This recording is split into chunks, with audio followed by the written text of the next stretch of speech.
Welcome to Marriage Unmasked. Today we're talking about the number one responsibility that men have in their marriage.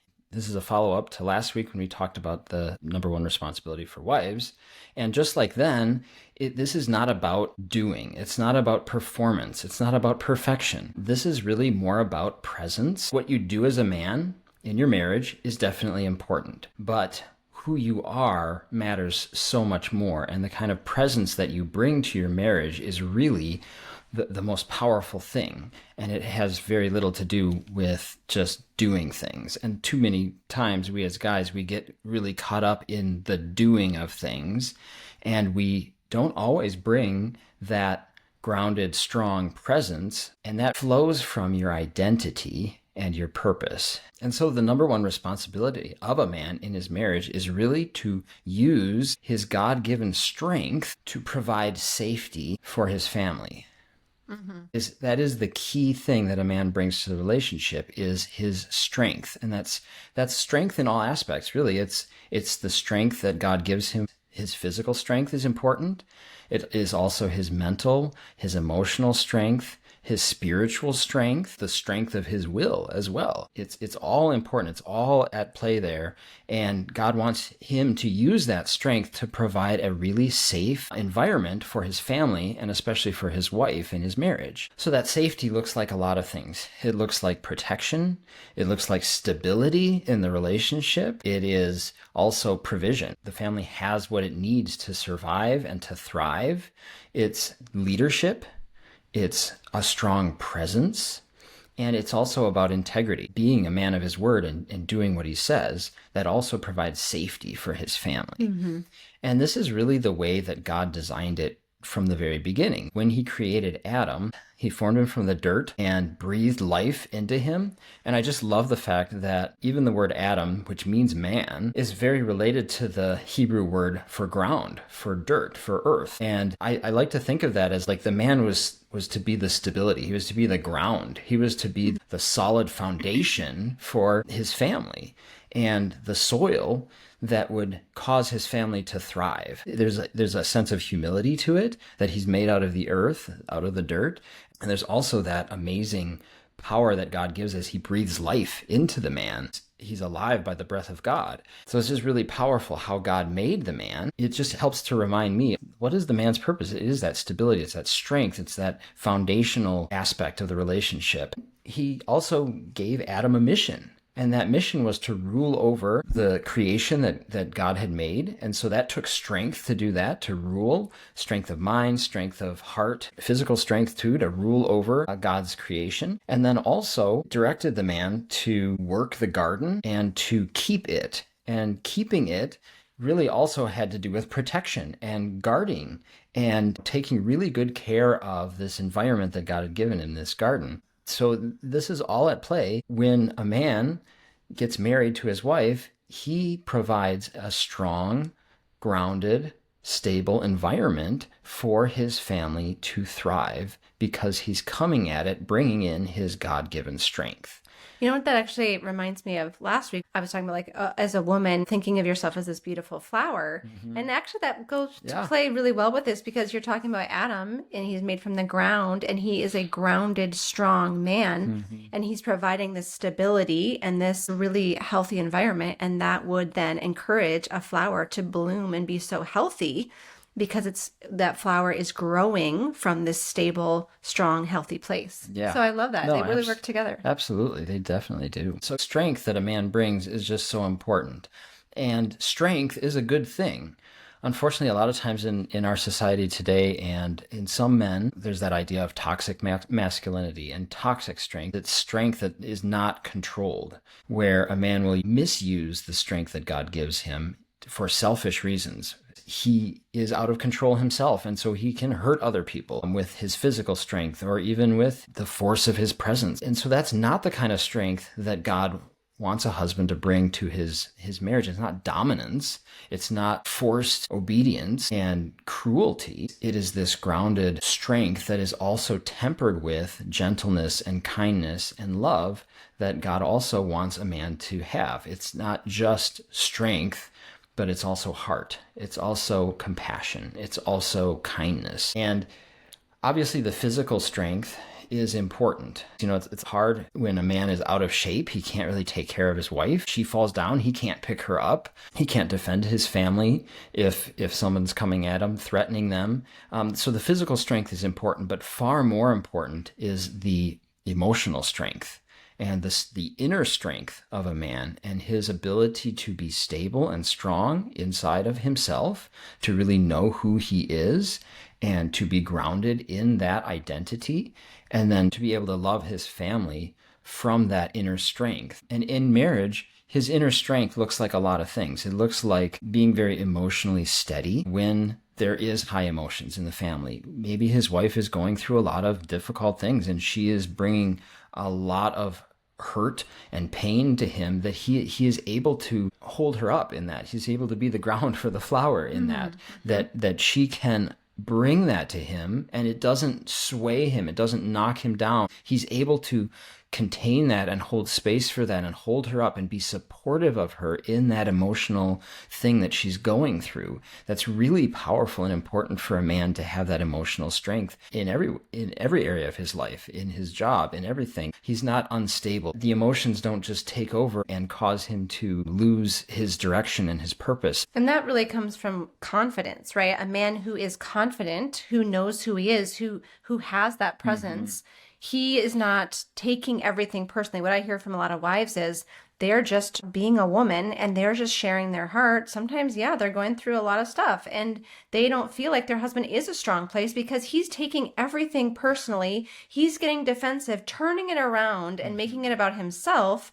And the reason why he's doing that is because he's insecure, because he's not confident in who he is. Yeah. And he's not able to hold space for her then. He turns it into making it about him. Yeah, so much goes back to that identity and being strong in who he is and being able to support her in whatever she's going through. Another one is to be courageous and to lead the way in difficult things. Like when there is a hard conversation that has to happen, to be decisive, to be strong, to stand up and say, hey, we need to have this conversation, and to lead the way in that and actually, be very courageous about it.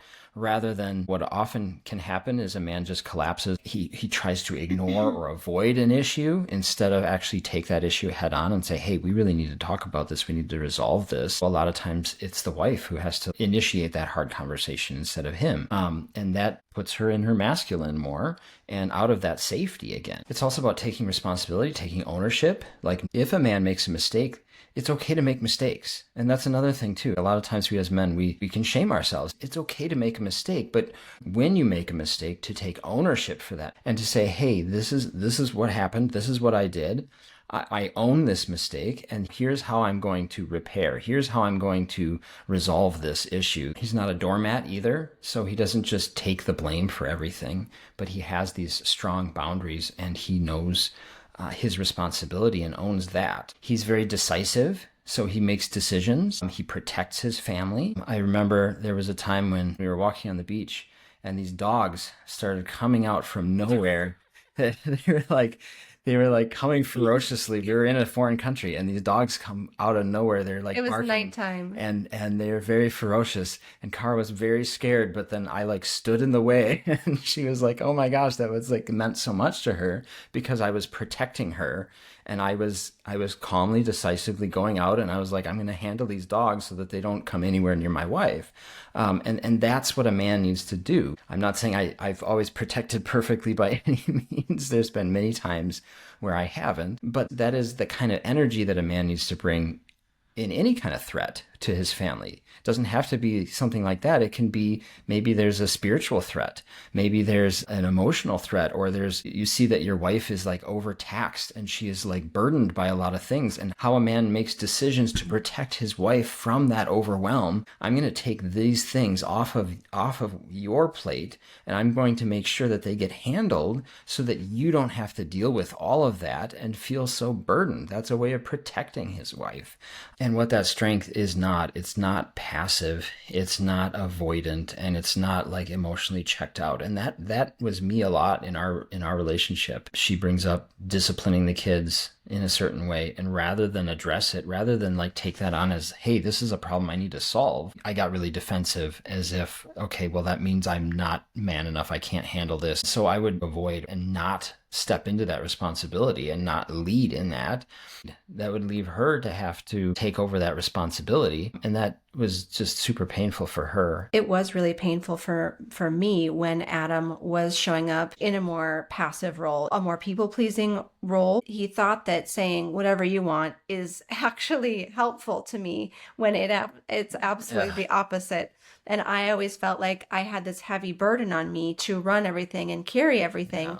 And a strong husband really allows his wife to finally breathe, right? She doesn't feel that weight of leading and being the strong one and being the one everybody comes to. I mean, I can't tell you, like, we're in the car together and our kids only call my name. It's like, your father's right here. Why is no one call his name? It's because they know mommy's going to fix things. Mommy's going to take care of things. Mom makes the decisions. And so they call out for me. And maybe that could seem like a good thing, but it really isn't. It's draining.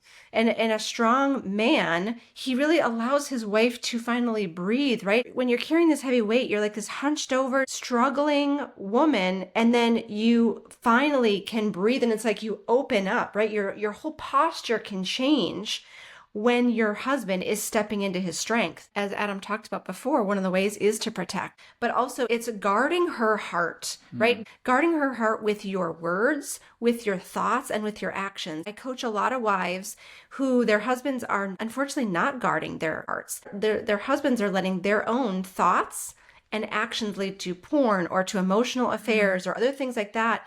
And they're not guarding their wives' hearts, or they're not guarding their wives' hearts with their words. And they're saying things that are really painful or hurtful. Or like Adam was, he was not guarding my heart with his words either, because he would tell me something that he was going to do and then he would not do it. Or he'd promise me something and then he wouldn't keep his promise. And that was really painful for my heart. Yeah, and there were even times when I would say hurtful things to Kara. Rather than protect her heart, I would speak out of pain and not be regulated, not be strong in who I was, and protect her heart by guarding my own mouth, guarding my own words. And that's another thing, is that belittling, where a lot of times wives feel like their husbands are belittling them. When you're guarding her heart, when you're standing strong and protecting her, you are defending her and you're looking out for her well-being. We had some painful times with this as well in our marriage when issues came up with extended family, and Adam wasn't defending me. He just kind of sat by and let me try to defend myself. Yeah, really painful. and so you're protecting your marriage from outside influences or setting boundaries. That's all part of protection. I remember thinking, the one person who is supposed to protect me, he is actually hurting me most. I remember that was a story for me for a long, long, long time. And it was so painful because I had already felt that way about other men in my life in the past. This just perpetuated that pain of like, I can't trust men and I can't trust him to protect me. I think probably one of the most painful things is just the lack of protection that I experienced. And then also part of that strength for the man is providing. And like Adam said, not just bringing in a paycheck, but it's really, your wife wants to feel like you are carrying the weight. Like I talked about before, she's carrying this heavy weight. You carry the weight. That's part of providing too. Yeah. Provide that presence where you are taking over these burdens instead of allowing her to, and probably again from insecurity, you're telling yourself a story maybe like, well, she could do it better, or she wants to, or whatever, but she doesn't want to. And she maybe can do it just fine. Yes. Absolutely, she can do it. It's not about capability. It's definitely not. But it's too much. She doesn't need to handle. If you're asking her to handle all the things, then you are actually asking her to step out of her femininity. You're taking away the opportunity she has to bloom in that beautiful way, because now she has to take on your responsibility. And no woman wants that. We just don't. We don't want that. We would actually rather relax into our femininity and enjoy that, and then enjoy letting that radiance out to all the people around us as well. Right. And as we talked about last week, we as men, that is what we want our wives to be, is that radiant feminine energy. That is what fuels us. That is what encourages our strength. And so when we are overburdening our wife or not stepping into that protection and that provision for her, then we are actually hurting ourselves too, because we want her to be in that feminine energy. And instead we're creating an environment where she's not. Mm-hmm.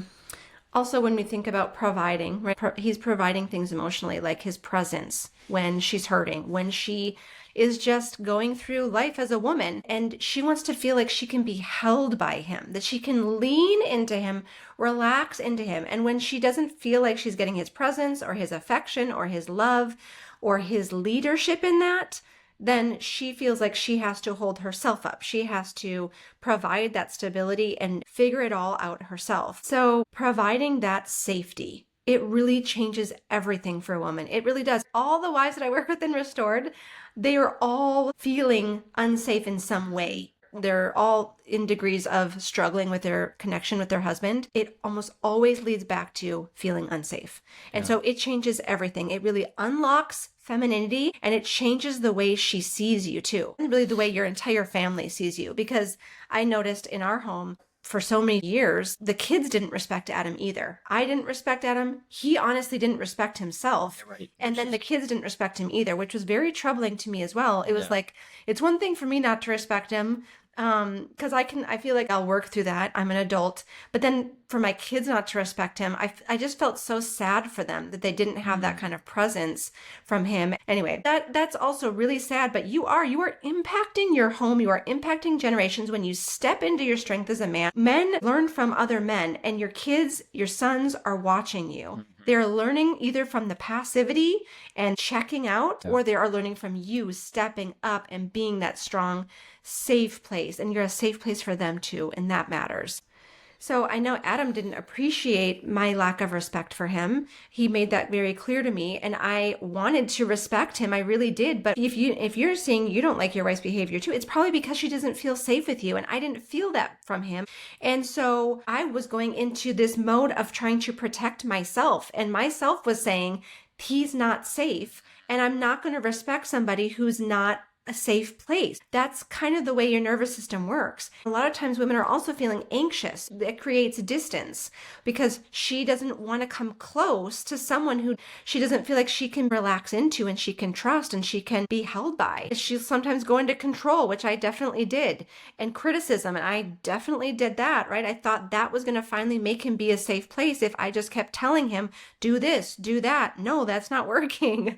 And it wasn't working. It was putting me in this more masculine energy, that self-protection. It doesn't work. And it takes us right out of enjoying who we are as women. So I don't recommend that. If you're in that place right now, this is exactly why we created memberships for husbands and wives. My membership Restored is exactly for healing, because so many women have been in self-protection for years and years, and they didn't even recognize it as that, right? They're bracing for the next disappointment. They are bracing for the next thing in their marriage. And so healing is needed. And that's what we walk through in Restored. I coach wives in there every week. You get personalized coaching on your specific situation. So it really does make all the difference in the world to have that kind of support and help to navigate through some of these really deep wounds that are there. Yeah, and for men, it's really important to pay attention to that and to be aware of those things. Like Cara is mentioning, like if your wife is showing up a certain way,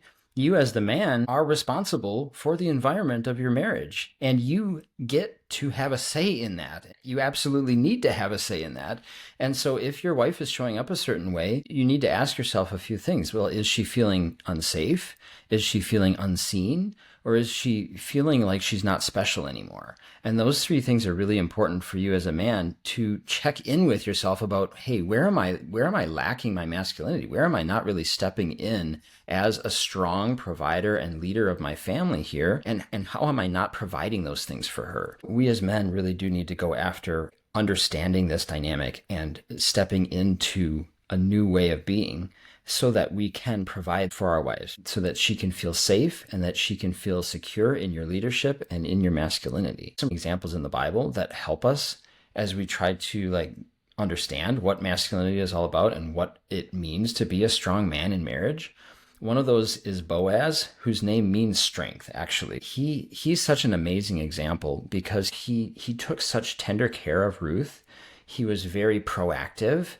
He would protect her as she's gleaning in the fields, even without her knowledge. He was already protecting her, taking care of her, careful for her reputation. He was providing for her, asking them to like leave extra grain for her. He took care of business. When she came to him and was basically asking him to be her kinsman redeemer, he went through the proper channels, and yet he took action, and he was very decisive, and he definitely created a lot of safety for her. So it's a really beautiful Bible story about how a man can really take ownership and be strong. And then, of course, Christ himself is an amazing example of strength and of masculinity for us. Ephesians 5 says to love your wives as Christ loved the church. And that is one of those super humbling passages for us as guys. It's awe-inspiring what God asks of us, that we should love our wives as Christ loved the church. And I think it's sad because I think in church, it's like love, but they're not talking about how that means strength, how that means leadership, how that means protection, how that means providing. I don't hear them calling men up in church. Our pastor actually does a fantastic job of it. But before we went to our church, I have not heard that. No.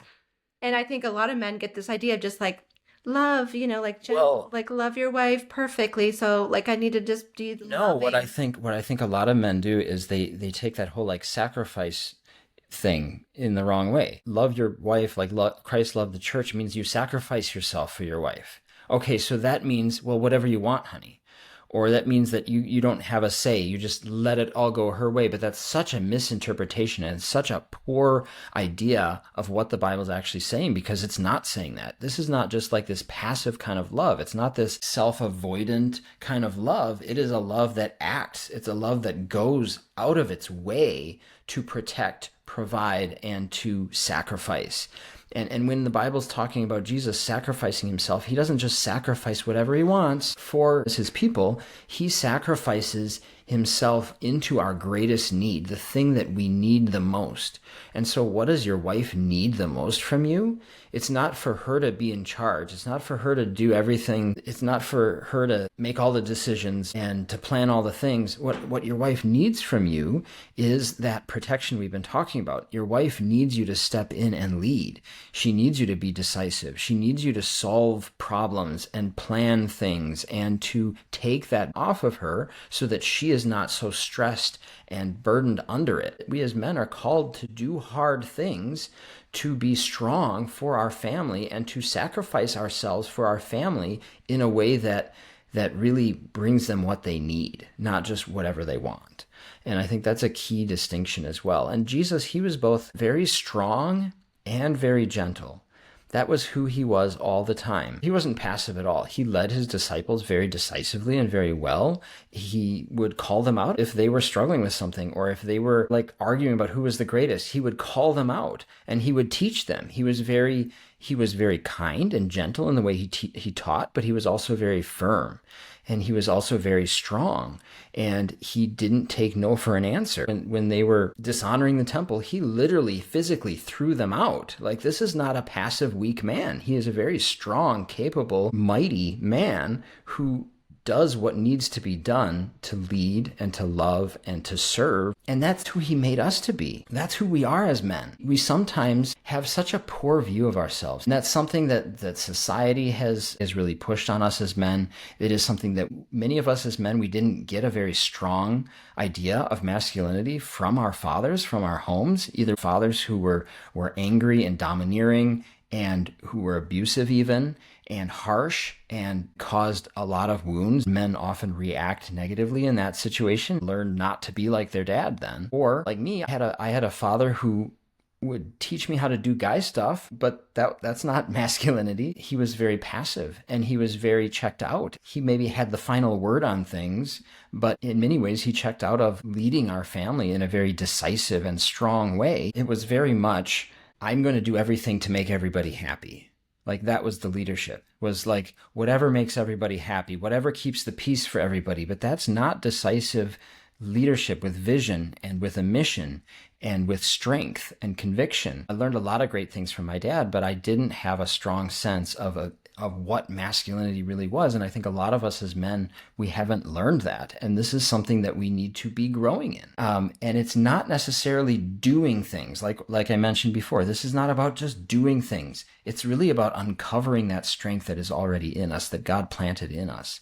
And there are some things that get in the way of that strength that is ours. Shame is one of the things that definitely disables men and causes us to cave in on ourselves, to be very insecure, to think that we're the problem or we're a mistake, and to identify ourselves with our failures. These are just lies of the enemy that really keep us stuck in avoidance and withdrawal and defensiveness and trying to find value in working hard and doing other things instead of growing as a man and growing into that strong, centered, grounded man that God made us to be in the first place. Isolation is another thing that really hurts us as men. We don't have a lot of other men examples or strong men in our lives to mentor us and to have other men in our corner to learn from. Like the Bible says, iron sharpens iron. We don't often have that. That's one of the reasons why I started my Refined Men's membership, was because I wanted to get together some guys where we can actually start to grow our masculinity together. We can talk about the things that matter to us,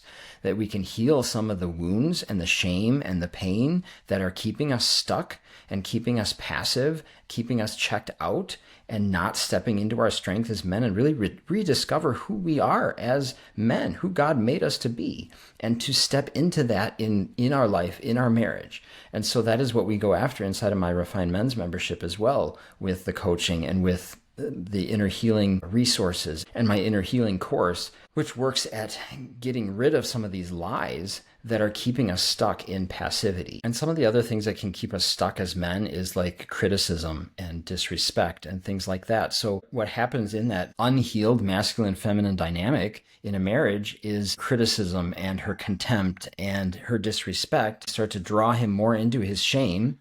And his shame starts to actually then create an unsafe environment more for her, which encourages more criticism. And so both of you have to really get out of that. And a man can lead the way in that by healing some of the things going on inside of himself. If he starts to show up again in his strong masculine essence, in the way God made him to be, and provide structure and safety, and starts to take that burden off of her, and she will start to relax into her femininity more. So it's really powerful for men to do that work and to do that healing and to grow in this so that they can show up strong in their relationship again. And so we as men, we need to look at the whole thing differently. We really do. We need to look at this in a more positive way. Like, taking on responsibility is not a burden, it's a joy. When we take on the responsibility in our household and we start to plan and we start to solve problems and we start to take on leadership and make decisions, this is a joy. This is stepping back into who we are. It's also important to challenge ourselves as men. That's how we grow stronger, is to actually get over that initial hesitancy and do the hard things and push ourselves out of that passivity, have the hard conversation to recognize the fear inside and do the thing anyway, despite the fear. That starts to grow you in your strength when you overcome some of those fears that are keeping you back, some of that passivity that is holding you down, some of that shame that is keeping you stuck. I don't know if you guys heard, but the rooster was agreeing with us for quite a while there in the podcast. So clearly he's in his masculinity very strongly. He's crowing up. So maybe there is pain in your marriage right now, right? Maybe you as a wife don't trust your husband. Maybe a husband, you're like, yeah, I don't feel like she even wants me to lead, but she does. Be consistent, right? Don't just promise things. Be consistent. You can rebuild this safety, and it might take some time, but that's what shows that you're consistent. So if you need help, reach out. Don't just stay stuck there. Don't just stay there trying to figure it out on yourself. A lot of times the reason we isolate is because of shame. Yeah. Let the shame go. You can step into this, get help. We offer all this support for you. We want you guys to be enjoying your marriage, to have that connection, that dynamic connection, that attraction back, all the things that come back when we get these responsibilities as husbands and wives back in check and we really embody them. So we can't wait to hear your thoughts on the episode. Send us a message. We'd love to hear. Was there anything that you'd add? Was there anything that you'd like us to talk about in the future? Let us know. Otherwise, we'll see you next week.